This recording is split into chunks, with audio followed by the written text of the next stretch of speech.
Hello and welcome to Indus News. Live from Islamabad, I'm Naila Shuja and these are the headlines. The Afghan government says its forces have killed 27 Taliban fighters in different parts of the country. The Defense Ministry says that the Taliban fighters were killed during operations in the Kandahar and the Uruzgan provinces. This followed the United States announcement of reviewing the peace agreement reached with the Taliban last year. United States National Security Advisor Jake Sullivan said that the review would assess the Taliban's ties with the terrorist groups.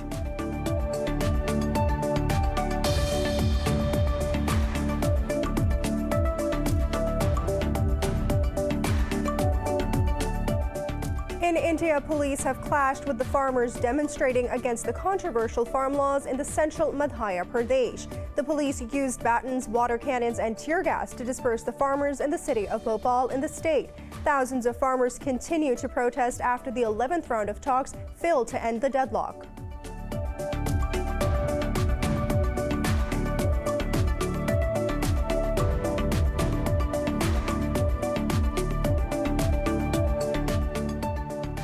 In Russia, police have detained at least 100 people ahead of a planned rally in support of jailed opposition leader Alexei Navalny.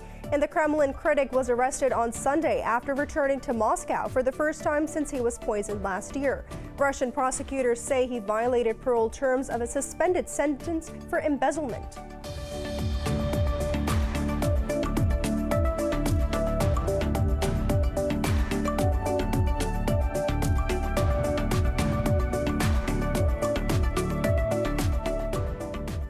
United States President Joe Biden has warned that the country's COVID-19 death toll can rise to 600,000 before the pandemic ends. Over 413,000 Americans have lost their lives to COVID-19, and more than 24.8 million people have tested positive so far. Pakistan has registered over 1,900 new cases and 43 deaths, taking the fatalities over 11,247. Globally, COVID-19 infections have surpassed 98 million, claiming more than 2.1 million lives.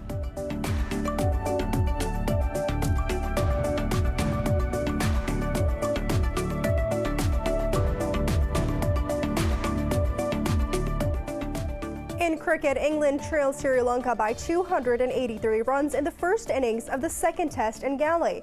At the stumps on day 2, the visitors were 98 for 2 after bowling Sri Lanka out for 381 runs. Joe Root and Johnny Bairstow are still on the crease with 67 and 24 runs respectively.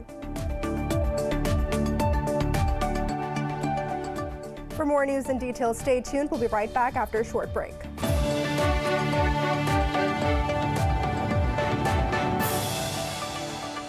Welcome back. The Afghan government says its forces have killed 27 Taliban fighters in different parts of the country. The Defense Ministry says that the Taliban fighters were killed during operations in the Kandahar and Uruzgan provinces. The ministry said that the fighters were planning to attack the government forces' positions. This followed the United States announcement of reviewing the peace agreement reached with the Taliban last year. United States National Security Advisor Jake Sullivan said that the review would assess the Taliban's ties with the terrorist groups. A White House statement quoted by Jake Sullivan as saying that Washington will support the Afghan peace process with a robust and regional diplomatic effort. In India, police have clashed with the farmers demonstrating against the controversial farm laws in the Madhya Pradesh. The police used batons, water cannons, and tear gas to disperse the farmers. The latest violence comes after the 11th round of talks between the government and the farmers' union failed to end the stalemate. Tens of thousands of farmers have been camping at the Delhi border since November, demanding that the government repeal the laws they say favor big corporates. Nearly 80 farmers have died during the protests. To mount pressure on the government, farmers have been planning a big rally on the Republic Day of India. The Supreme Court said that it will not stop farmers to hold a rally on the Republic Day. In Russia, police have detained at least 100 people ahead of a planned rally in support of jailed opposition leader Alexei Navalny. The Kremlin critic was arrested on Sunday after returning to Moscow for the first time since he was poisoned last year. Russian prosecutors say that he violated parole several times of a suspended sentence for embezzlement. Navalny is to appear in court next month to determine if he will serve as the 3.5-year sentence as requested. In August, Nalvani was flown to Berlin for medical treatment after being poisoned with a Novichok nerve agent. The 44-year-old believes that the attack was ordered by President Vladimir Putin, but the Kremlin has denied involvement. Iran's Foreign Minister Javad Zarif has urged United States President Joe Biden to unconditionally lift sanctions imposed by Donald Trump.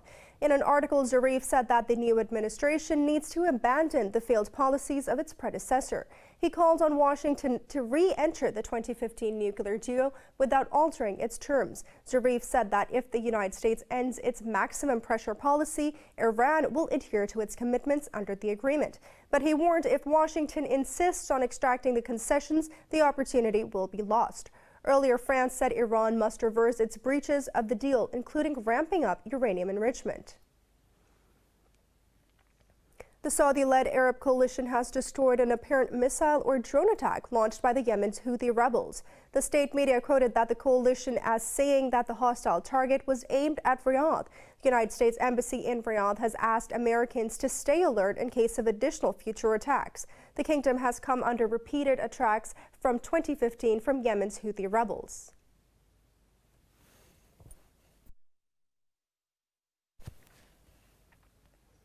The United Arab Emirates has confirmed to sign $23 billion worth of arms deal with the United States on former President Donald Trump's last full day in office.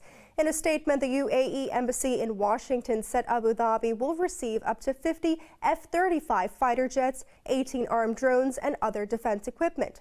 It said that the letters of agreement confirmed the terms of purchase, including costs, technical specifications, and anticipated delivery schedules. It said that the latest defense package confirms the UAE-United States partnership by enhancing military interoperability to counter evolving regional threats. It added that the deal is consistent with the U.S. national defense strategy of enabling partners to take more on responsibility for security in the Middle East. However, the deal can also be reviewed by Joe Biden's administration, who previously said that he will re-examine the agreements for sale. Uganda says its forces have killed 189 al-Shabaab militants during an operation in Somalia. The Ugandan military says that the forces under the African Union mission raided the terrorist hideout in the Somali capital of Mogadishu. In a statement, the defense forces said that the latest assault in the biggest number of al-Shabaab fighters killed in a day. It said that a large number of military hardware and items used by the terrorists were also destroyed. The forces added they also disrupted an al-Shabaab meeting and injured several terrorists. Al-Shabaab has recently intensified attacks on security forces as military operations against the group continues. Libyan rivals have agreed on most criteria for select heads of sovereign positions and the time for their nominations. This comes as the fifth round of political dialogue between the United Nations recognized government and the LNA has begun in Morocco. A member of the Libyan Supreme Council said that the discussions are heading towards positivity and the participants are optimistic to reach the reassuring results. He said that the talks between delegations of the two sides will continue today as well. Due to the division in Libya's east and west, most sovereign institutions have two heads. This came days after Libyan Political Dialogue Forum approved the mechanism for selecting heads of the executive authority. Russia has welcomed the new United States administration's political will to extend the New START treaty for the next 5 years. In a press briefing, Russian President Press Secretary Dmitry Peskov said that Moscow undoubtedly supports the treaty's preservation. Peskov said that the extension is needed to get a certain time lag to carry out all the necessary negotiations with the United States. The secretary said that everything will depend on the details of the proposal, which is yet to be studied. He stressed that it is of great importance to respect each other's concerns and take into account Russia's well-known position on the issue. Yesterday, White House spokesperson Jen Psaki said that Biden would seek to extend the treaty for 5 years. New START is the last remaining United States-Russia treaty on nuclear disarmament, but is set to expire on the 5th of February. In the United States, the retired Army General Lloyd Austin has made history by being sworn in as the country's first Black Defense Secretary. Under a law, Congress prohibits individuals from serving as the Secretary of Defense within 7 years of active duty service. However, after approving the waiver, the Senate voted 93-2 to confirm Austin. In his message to the force, Austin said that his job as a defense secretary is to establish sound policy and strategy and assigning clear missions. Austin was the first Black general to command an Army division and also the first to oversee an entire theater of operations. Earlier, the Senate confirmed Avril Haines as the first woman to lead 18 intelligence agencies as the Director of National Intelligence. Former United States President Donald Trump's impeachment trial over his role in the deadly Capitol riots will begin next month. Senate Majority Leader Chuck Schumer says that the lower house will deliver the impeachment article to the upper chamber on Monday. Schumer said that during the 2 weeks period, House impeachment managers and Trump's defense team will have time to prepare. Speaking in the Senate, the Democrats said that the healing and unity will only come if there is truth and accountability. Meanwhile, Senate Republican leader Mitch McConnell's office said that he was glad Schumer had agreed to his request for more time.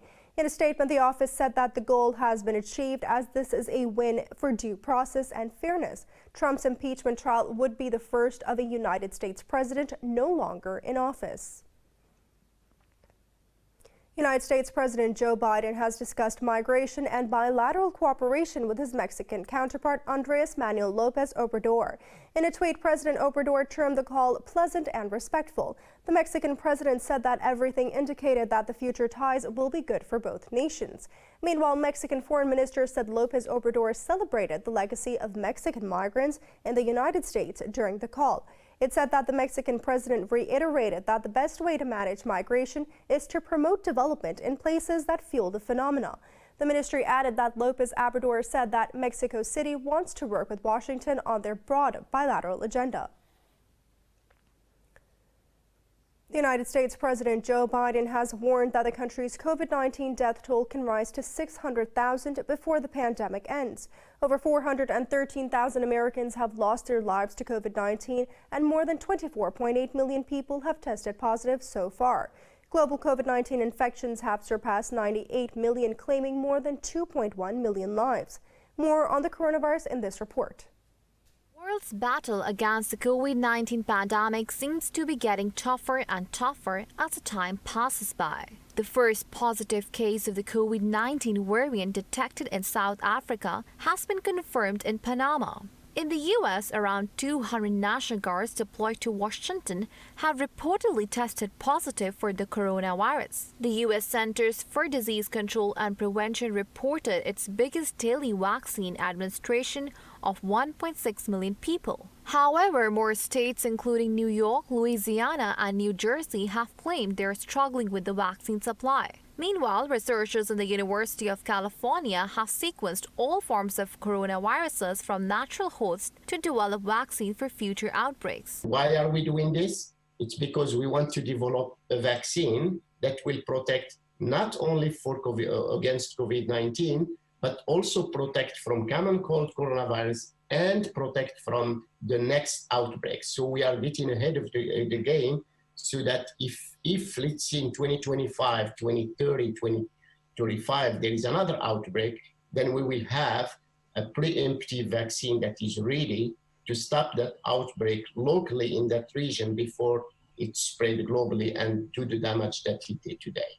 In Europe, Belgium and Finland have imposed harsher restrictions to limit the spread of more infectious variants hovering around their borders. Hospitalization in the UK is 78% higher than during the first peak in April 2019. In France, the total number of infections has surpassed the 3 million mark. Meanwhile, the World Health Organization and Pfizer have signed a deal to provide up to 40 million doses to poorer states through the COVAX facility. Today, I'm glad to announce that COVAX has signed an agreement with Pfizer-BioNTech for up to 40 million doses of its vaccine.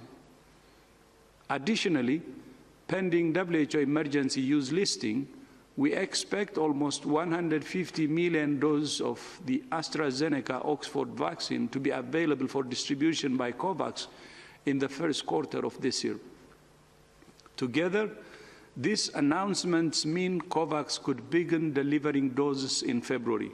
Hong Kong has issued temporary stay-at-home orders for 10,000 residents of virus hotspots Kowloon Peninsula. This is the city's first ever lockdown since the outbreak. Universities across China have rolled out travel plans to guard students against COVID-19 risks on their home trips for the winter holiday. China has asked its pharmaceutical companies to accelerate the exports of COVID-19 vaccine to Pakistan. China earlier said that it will gift 500,000 of doses of the vaccine to Pakistan.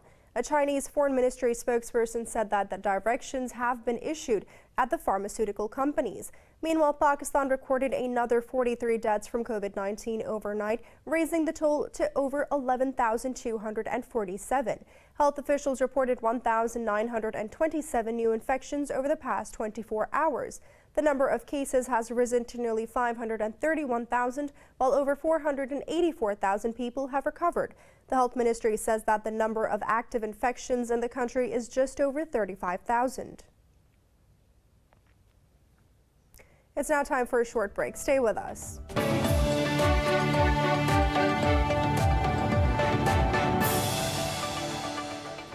Welcome back. Pakistan's Navy is holding the 7th multinational maritime exercise, Aman, next month in Karachi. In this drill, the Navy forces from across the world carry out joint operations and share their experiences. According to a naval spokesperson, the forces from over 40 countries will participate in the Aman exercise this year. The drills are being held under the objective of Together for Peace. The spokesperson added that the exercise aims to strengthen maritime cooperation and secure global maritime peace. Renowned Pakistani mountaineer Samina Beg is set to attempt K2 summit in the upcoming summer season. The Special Communications Organization is sponsoring Beg's expedition. In the signing ceremony, Beg thanked her sponsor and said that together they will achieve the unimaginable. Her expedition is aimed at raising awareness on global warming, climate change, and women empowerment. The team led by Beg will begin their trek to K2 base camp from Skardu in May.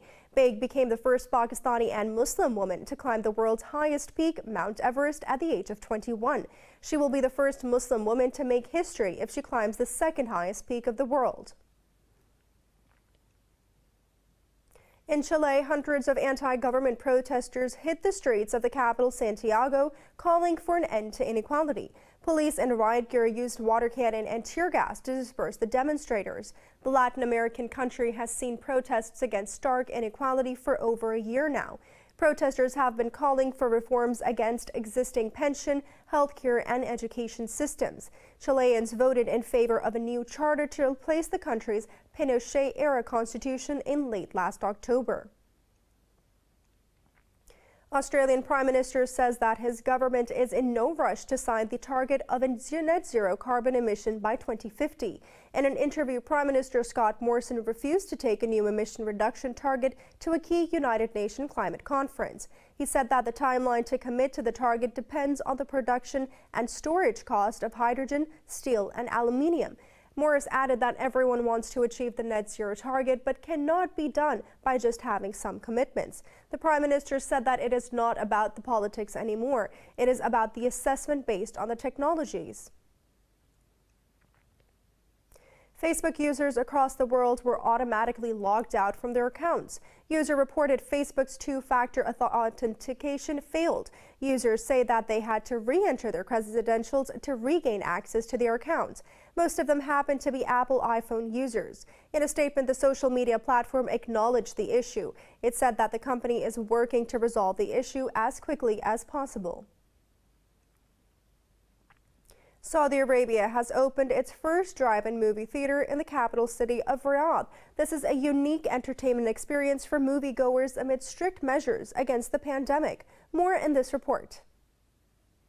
A homegrown chain, MUVI Cinemas, has opened up a pop-up movie theater in Riyadh. The facility has started featuring 3 showings per day. The movie theater can accommodate up to 150 cars while maintaining social distancing. Some moviegoers have described the experience as exceptional and enjoyable, especially in Riyadh winter. بصراحة تجربة سينما السيارات تجربة رائعة. Honestly, the experience of drive-in cinema is a great experience. I never expected that it will be like what I am seeing. Who would have believed that this will be in Saudi Arabia? And yet, it's happening, thanks God. Audience members are required to wear face masks. Viewers can buy food and drinks, but they have to take them in cars. The organizers say they have applied all the precautionary measures to ensure a safe environment for the employees and customers. The most important thing is that we follow the precautionary measures to avoid COVID-19, and this idea is for citizens and residents to watch the movie and stay safe from COVID-19 at the same time. Drive-in cinemas popped up in other parts of the Middle East since the outbreak of the coronavirus pandemic, with similar venues opening up in Dubai and Beirut early last year. Saudi Arabia has recorded over 365,000 coronavirus cases and more than 6,300 deaths so far. A rare portrait made by Renaissance artist Sandro Botticelli is set to join the $100 million art club at an auction in New York. The 15th century art piece, named Young Man Holding a Medallion, is one of only around a dozen of his portraits known to survive today.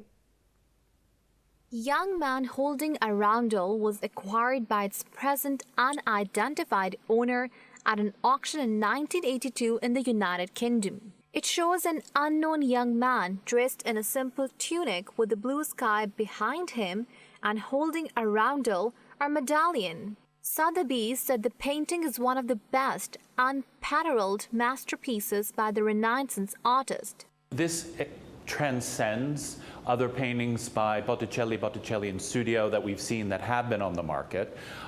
This is a picture that is on a masterpiece level. And so when we were thinking about what the right sort of level and what sort of price is appropriate, we really looked at not other paintings by Botticelli, because there's simply no other parallels in terms of condition, quality, perfection, let's say, and image.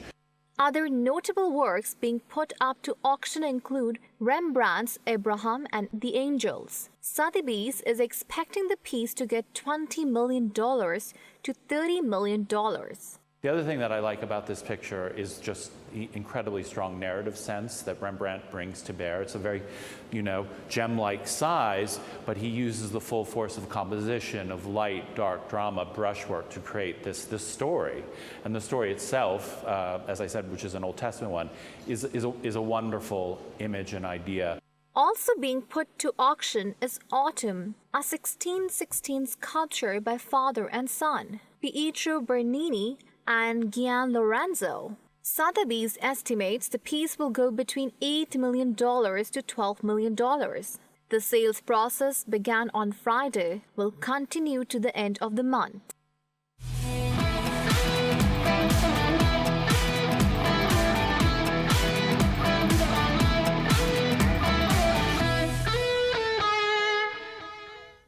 In cricket, England trailed Sri Lanka by 283 runs in the first innings of the second test in Galley. At the stumps on day 2, the visitors were 98 for 2 after bowling Sri Lanka out for 381 runs. Joe Root and Johnny Bairstow are still on the crease with 67 and 27 runs respectively. Earlier in the day, James Anderson took 6 wickets to prevent Sri Lanka from protesting a huge first innings total.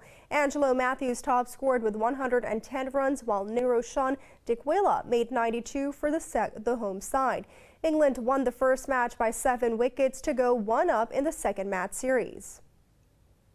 In cricket, Pakistan team held a practice session at the National Stadium in Karachi as they get ready to face South Africa in the first test match of a 2-match series on Tuesday. Former skipper Azhar Ali said that the protest will be a challenge for Pakistan despite playing an away from home. Ali said that the captain Babar Azam's return to fitness has massively bolstered Pakistan's batting unit. Ali was hopeful that the home side will be returning to winning always as a series loss in New Zealand. Earlier, South African pacer Kagsia Rabada said that they're expecting to reverse the swing to play a crucial role in the series. But he said that his teammates will work hard to adjust the unfamiliar conditions. The two teams will also play a 3-match T20 series in Lahore. The International Olympics Committee has reiterated that the pledge to hold the Tokyo Games as scheduled. Committee's president says that the entire Olympic movement is looking forward to the opening ceremony on the 23rd of July.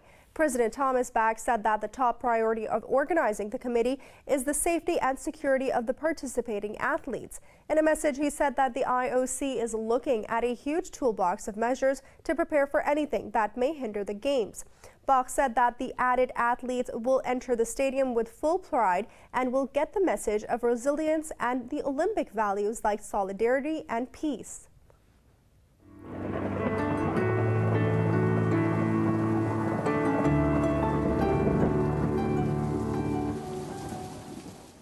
It's now time to take a look at the weather around the world.